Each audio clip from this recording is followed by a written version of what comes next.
আমি পড়ছি লোকলিখিত সুসমাচার 10:38। আর যখন তাহারা যাইতেছিলেন, তিনি কোন গ্রামে প্রবেশ করিলেন, আর মার্থা নামে একটি স্ত্রীলোক আপন গৃহে তাহার আতিথ্য করিলেন। মরিয়ম নামে তার একটি ভগিনী ছিল। তিনি প্রভুর চরণের নিকটে বসিয়া তার বাক্য শুনিতে লাগিলেন। কিন্তু মার্থা পরিচর্যার বিষয়ে অধিক ব্যতিব্যস্ত ছিলেন। আর তিনি নিকটে আসিয়া কহিলেন, প্রভু, আপনি কি কিছু মনে করিতেছেন না যে আমার ভগিনী পরিচর্যার ভার আমার উপরে ফেলিয়া রাখিয়াছে? অতএব উহাকে বলিয়া দিও যেন আমায় সাহায্য করে। কিন্তু প্রভু উত্তর করিয়া তাহাকে কহিলেন, মার্থা, মার্থা, তুমি অনেক বিষয়ে চিন্তিত ও উদ্বিগ্ন আছো, কিন্তু অল্প কয়েকটি বিষয়, বরং একটি মাত্র বিষয় আবশ্যক। বাস্তবিক মরিয়ম সেই উত্তম অংশটি মনোনীত করিয়া আছেন, তাহার নিকট হইতে লওয়া যাইবে না। Hallelujah, hallelujah. আমরা উত্তম জিনিস কথার অর্থ কি বুঝি? হালেলুয়া। উদাহরণস্বরূপ, আমাদের যেহেতু সন্ধ্যের পরে মনে করো কোন একটা জায়গায় প্রার্থনার একটা দিন ফেলানো আছে, বা মনে করো দিনের বেলা মনে করো একটা প্রার্থনা দিন ফেলানো আছে, সেটা তুমি আগের থেকে জানো যে অমুক দিনে একটা প্রার্থনা আছে এবং উপস্থিত হতে হবে। আর ঠিক তার একদিন আগে হয়তো তোমার একটা খুব আত্মীয় রিলেটিভ এসছে, তার বাড়িতে একটা বড় অনুষ্ঠান, তোমাকে নেমন্তন্ন করছে। হালেলুয়া। সেই অনুষ্ঠানে যদি যাও, তুমি ভালো ভালো খেতে পারবে, অনেক লোকের সাথে কথাবার্তা হবে। আর যদি প্রার্থনায় যাও, সেই একই বাইবেলের বাক্য সম্বন্ধে ধরা বোঝানো হবে। হালেলুয়া। তাহলে আমাদের কোনটা করা ভালো? অনুষ্ঠানে যাওয়া ভালো, যাদের সাথে কোনোদিন দেখা নেই তাদের সাথে দেখার সুযোগ হয়ে যাবে, আর খাওয়া দাওয়াটা বেশ ভালো হবে দুদিন, নাকি? বাইবেলে বলছে, একটা ঘটনার মধ্যে বলেছে যে যীশু খ্রিস্ট যখন একটা পরিবারে গেল, সেই পরিবারে দুটো বোন ছিল, একটা নাম মার্থা, একটা নাম মরিয়ম। সেই দু বোন যীশু খ্রিস্ট সেই বাড়িতে যাওয়ার পরে সেই দুটো বোন, তার মধ্যে একটা বোন যীশু খ্রিস্টের সামনে সেই ঈশ্বরের বাক্য শুনছে, আর একটা জন রান্নাঘরে চলে গেছে রান্নার খাবার দাবার তৈরি করবার জন্য। দুজনে দু জায়গায় ব্যতিব্যস্ত।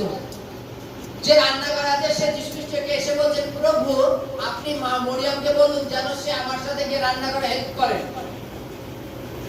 যীশু খ্রিস্ট বলছে যে তুমি অনেক বিষয়ে চিন্তিত, কিন্তু এ একটি মাত্র বিষয় মনোনীত করেছে, আর সেটা তার থেকে কেড়ে নেওয়া যাবে না।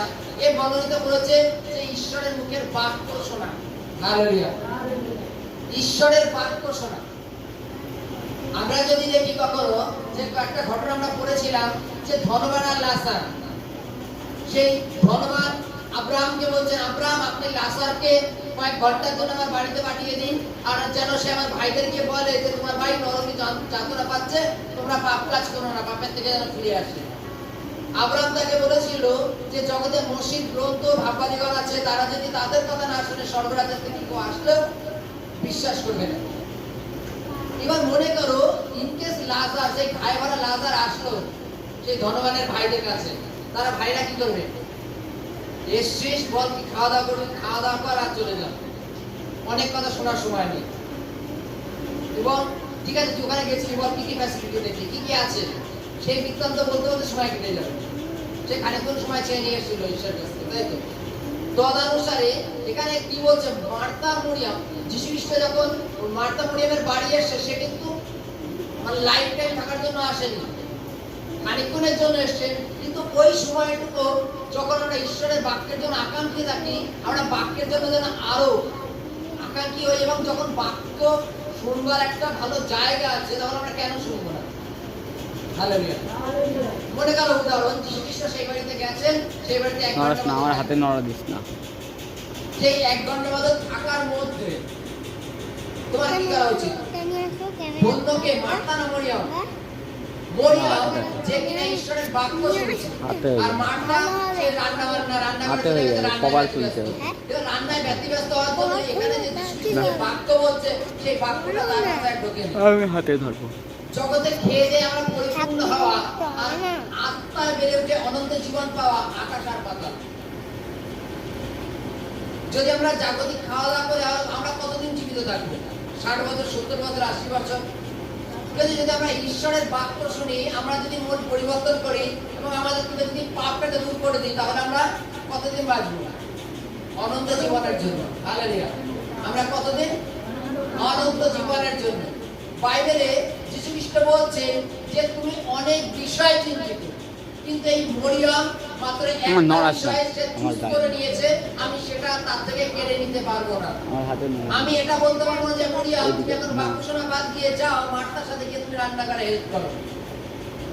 বরঞ্চ এটা বলতে পারি তুমি রান্না বাদ দিয়ে বরঞ্চ এসে বাক্য শোনো। Hallelujah, hallelujah. বরঞ্চ আমি এটা বলবো যে তুমি বরঞ্চ রান্নাঘর থেকে বাদ দিয়ে এসে বাক্য শোনো। যে বাক্য আমাদের পরিত্রাণে নিয়ে যাবে, যে বাক্য আমাদের অনন্ত জীবনে নিয়ে যাবে।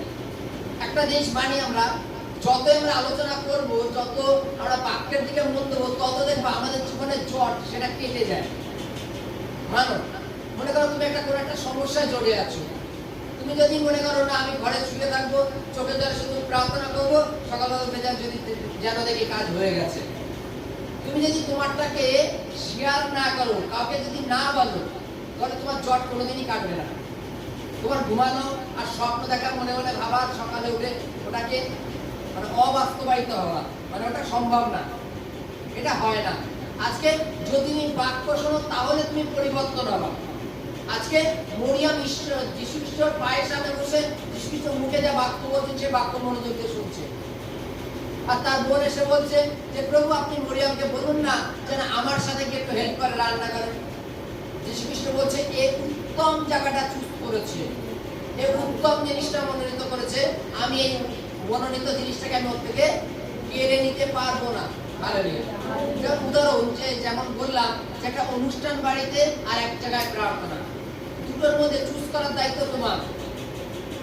যে অনুষ্ঠানে খাওয়া তো আজ না কালকে হবে, কিন্তু খাওয়াটা তো আমি আর একটু খাওয়া দাওয়া করে তো আমার যাতাই হয়ে গেল। কিন্তু যদি আমি প্রার্থনা যাই, আমি আরো কিছু নতুন বাক্য পাবো, নতুন বাক্য আমার মধ্যে আসবে, আমি আরো নতুন ভাবে নিজেকে পরিবর্তন করতে পারবো।